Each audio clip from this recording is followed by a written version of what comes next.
Hello everyone. So this week's video is going to be all my 5-star reads.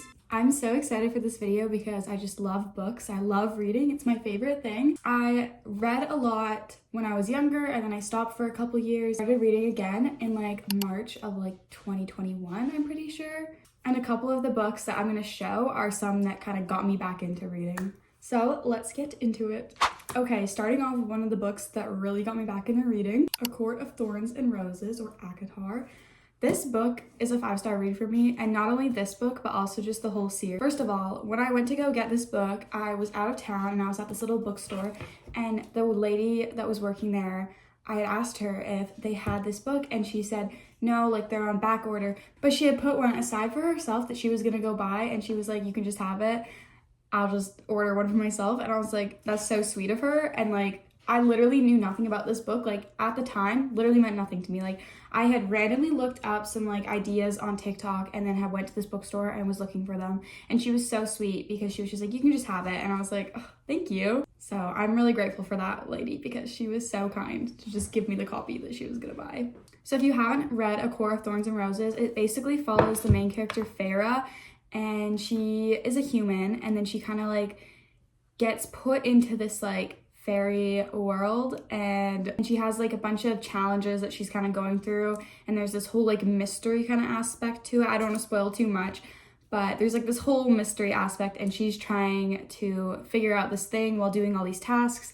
There's not much else to say just because I don't want to risk spoilers or anything like that. This book is literally one of my favorite books. It's definitely a 5-star. If you've read the book, you're probably a little confused just because of the dynamic in here with the love interests and stuff. You'd be like, why do you like this one over the other ones? But I don't know, I feel it's just a comfort read. As much as I don't love that dynamic, I could read that book over and over again and still just feel so excited. It was just a fun, fast-paced book. And I'm pretty sure it's a Beauty and the Beast retelling, but obviously it spins off from that. The whole series in itself is definitely a 5-star read. Okay, the next one is the same series, same author and everything, and that is A Court of Silver Flames. The reason I'm talking about this one separately instead of just saying it's part of the 5-star, because I read this book years after I read the first 3 books in the ACOTAR series, because I just wasn't ready to get into it. So I kind of associate it with being its own kind of book. And it doesn't follow the same characters. It follows Nesta, who is Farah's sister, and we get to see her character development and everything. And this book is definitely 5 stars because of that character development. There's so many people I see that review this book that still hate Nesta for everything she did in the previous books. I just don't understand how you can hate her. She went through so much and she had such this character shift. A lot of people say she didn't, but I totally think she did. And just her own little group of Emery and Gwen is just so cute. The whole dynamic of the book was just really exciting to read. The ACOTAR series has this whole ongoing issue kind of that's going through the whole thing, but this one kind of had its own little side bit and then part of that. And I just really liked how Sarah J. Maas incorporated that. The whole book was just amazing to me, and I would read it so many times because Nesta, she has my heart. I feel for her because she definitely messed up, and it's hard reading the other books and being oh, she was such an awful person. But in this book, I think she really came through with some character development. All right, this next book is another one that got me back into reading, and that is Six of Crows by Leigh Bardugo.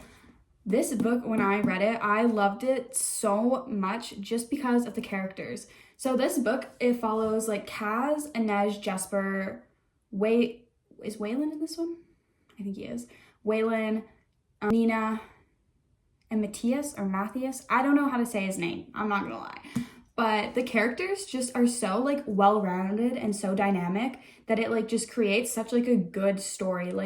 The story didn't even have to be that good just because the characters were just so dynamic. I also really love that book because Kaz is the main character, and he's 10 steps ahead of everybody. The book kind of follows along this mystery kind of story. This thing that they're trying to work towards, and he is 10 steps ahead of everybody. So much stuff will happen. You're oh my god, how did that work out? And then you learn what he did, and you're oh my god, what? That was just mind-blowing to me. I finished the book and I was just in shock. I need to read it again because thinking about that just made me so happy. The way everything adds up at the end, and the way that it just all worked out, even though like you don't learn about it until later. I don't know. I don't even know what to say about it. I just think it was definitely a 5-star read for me because I still think about it. It was actually adapted into a series on Netflix, Shadow and Bone, but that's like part of like a spin-off type of thing. There's like a trilogy and then there's Six of Crows, but they combine them. But I would definitely say the book is like 100 times better than the show. And if you've read the show, you should read that book. Don't even read Shadow and Bone. Just read Six of Crows because it's so good. Okay, this next one is not normally something I would give 5 stars because it's just like a rom-com, which obviously all the books I read are like kind of romance and I would always give them 5 stars. But this book specifically is like just a rom-com. The Roughest Draft by Emily Wibberley and Siegemund-Broka. Such a good book. Like, the dynamic in this book was so good. It follows Katrina and Nathan, and basically what they're doing is they used to be writing partners and then they become writing partners again for one last book, but like they haven't done it together in years, so they're like struggling. But obviously, as a rom-com is, like, things happen. I think I just gave it a 5 stars because it was like a really good, fast, easy read. It's just super cute. I feel like I was just not wanting to put the book down. Like, I was reading it in Italy and I think like having the tropical like background also like made it like a lot better.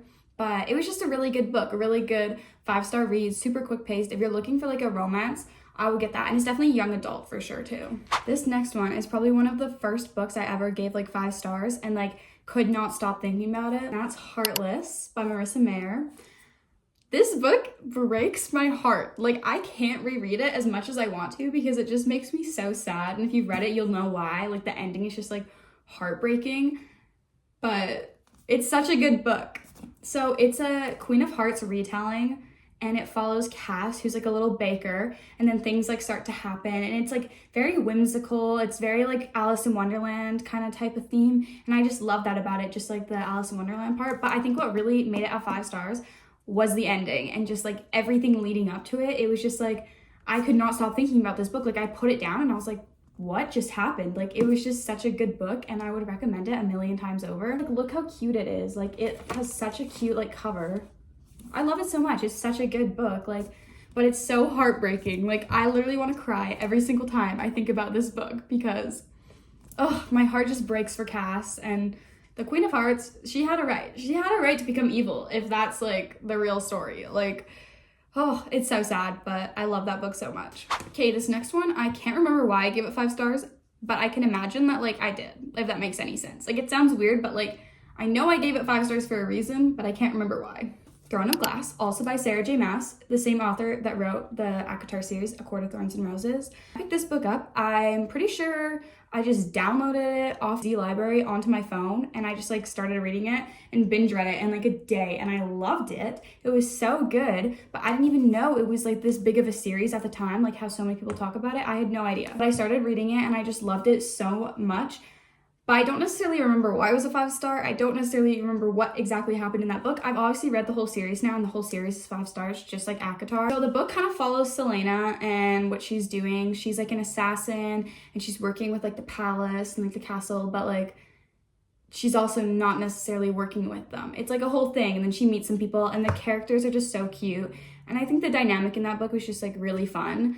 Obviously the whole series, like a lot more happens, and that book was just like a little opening to it, but I definitely would give that whole series 5 stars, and I'm sure I gave that one 5 stars for a reason. Okay, this is another one that's like kind of strange because it's a rom-com, but I gave it 5 stars. This one is Icebreaker. This book is so cute. So it basically follows Stassi, and she's a figure skater, and then Nate is a hockey player, and something happens to the ice rink, so they have to start kind of like skating in the same rink and stuff, and obviously they start to talk and whatnot, and it's like a rom-com, so obviously like things happen like the other ones, but it was just so cute. It was a super fast read. I read it again in like a day, and it was the first book that I ever fully tabbed. I have never tabbed a book like this, but it was just so good. Like, when I was reading it, I didn't even have tabs. I just cut old sticky notes. I went and bought nice ones though to like match it. You even have like the little key of what each of them mean. Like, it was just so good. There's like a bit of trigger warnings in there because it does talk about like an eating disorder, but I think it was so well written that it didn't sound like too triggering, and it was just like so subtly hinted in there, but like it was such a big part. Like, I don't know, I think both characters in such a short span like had so much happening and so much was going on, and their characters were just building so well. Like, they're so well developed characters. It's like it feels like it's a real person. And just like the way that she can write Stassi to be so confident is just like insane. The author is amazing. I read her other book, Wildfire, and I love that one too. I think it's because of the way she writes her characters, like the friendship dynamic in Icebreaker and Wildfire. You can love a book and love another one just the same because of the character dynamics. Like, you know it's a good book and that the author's really good at writing, because I was just like in love with the characters and they were so dynamic to their own as well, and it just like stood out. The book is just definitely a 5 out of 5 for me. I love it so much. Okay, the next one I'm going to talk about is The Ballad of Never After by Stephanie Garber. So this is the second one in the Once Upon a Broken Heart series, and it basically follows Evangeline and Jax and like what's going on in their life.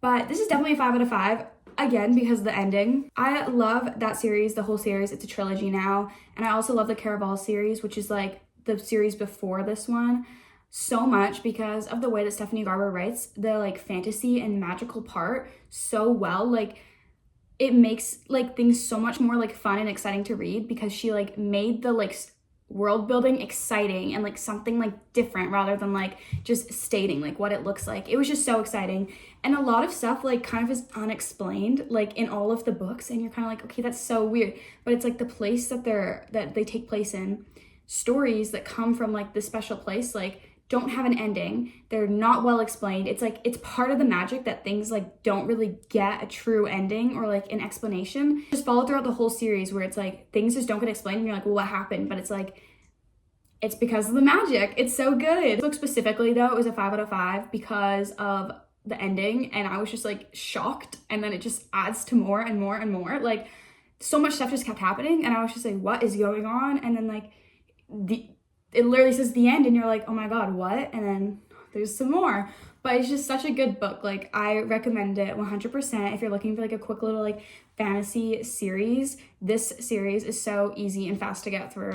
Okay, these next I'm going to show you are like full series that I like 100% give 5 out of 5. So the first one is the Crescent City series by Sarah J. Maas, same author that wrote Throne of Glass and A Court of Thorns and Roses. I don't have the third book because I want to get it in soft cover, not the hardback.